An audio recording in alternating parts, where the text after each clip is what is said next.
क्या ऐसा था रसूलुल्लाह सल्लल्लाहु अलैहि वसल्लम के पास कि वो डेली मोटिवेटेड होकर अपने बेस्ट लेवल पर ज़िंदगी गुजारते थे। हालांकि उनकी प्रॉब्लम्स मैं अभी आपको बताना शुरू करूं तो आप लोगों को यकीन ही नहीं आएगा।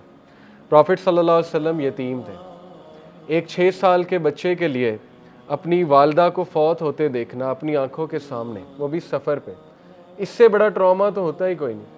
और कई लोग उस ट्रॉमा से नहीं निकलते सारी उम्र। ट्रॉमास तो इंसान को गिरा देते हैं, लेकिन रसूलुल्लाह तो निखर रहे थे और रसूलुल्लाह सल्लल्लाहु अलैहि वसल्लम डेली अपने बेस्ट वर्जन पर आ रहे थे और ग्रोथ और एफिशिएंसी वो आपके सामने है। अपने रिश्तेदारों ने ही जो है वो बैक स्टैबिंग भी की, निकाला भी, बहुत कुछ कहा, दिल तोड़ने वाली बातें कही, मजनून कहा, नाउज़ बिल्लाह, पागल कहा, शायर कहा, काहिन कहा, क्या लेबल नहीं था जो रसूलुल्लाह सल्लल्लाहु अलैहि वसल्लम को नहीं कहा गया।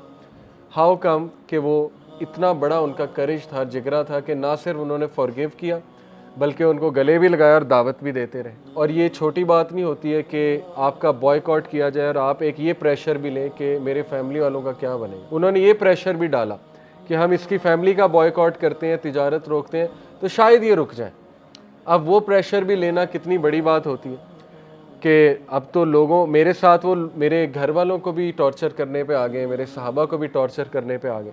उसके बाद आसानी आनी चाहिए थी शीबे अबी तालिब के बाद, जनरली स्पीकिंग। लेकिन उसके बाद क्या हुआ? हज़रत खदीजा की डेथ हो गई, लव ऑफ हिज लाइफ।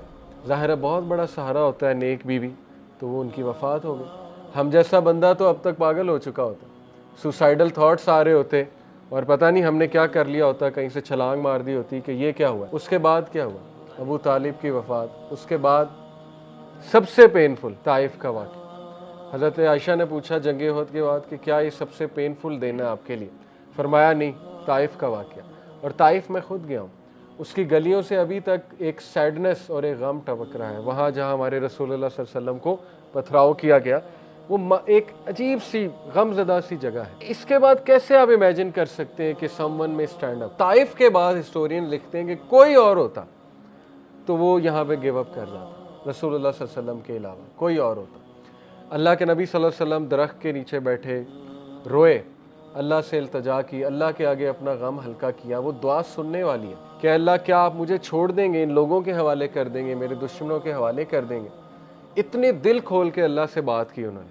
और देखें फिर अल्लाह ताला ने क्या मदद भेजी, फ़रिश्ता आया, उसने कहा कि मैं अभी हुक्म दे, मैं इनको 2 पहाड़ों वाला फ़रिश्ता अभी जो है कुचल देता हूँ।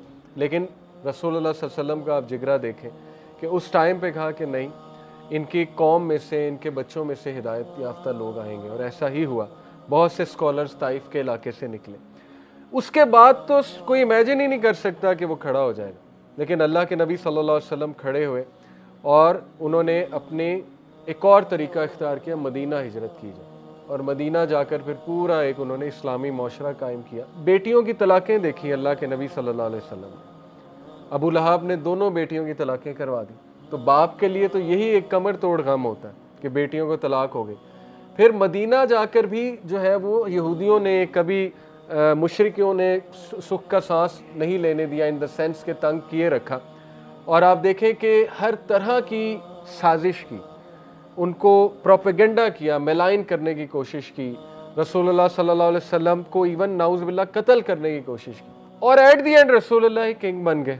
फतह मक्का हुई और वहाँ आकर रसूलुल्लाह सल्लल्लाहु अलैहि वसल्लम के सामने वही लोग आए जिन्होंने पथराव किया था, तंग किया था, उजड़ी फेंका करते थे, क्या क्या करते थे। तो ये सीरा एक लिविंग मिरेकल है। आपको दुनिया में किसी शख्स की ऐसी बायोग्राफी नहीं मिलेगी और आप हैरान हो जाएंगे ये हुआ कैसे।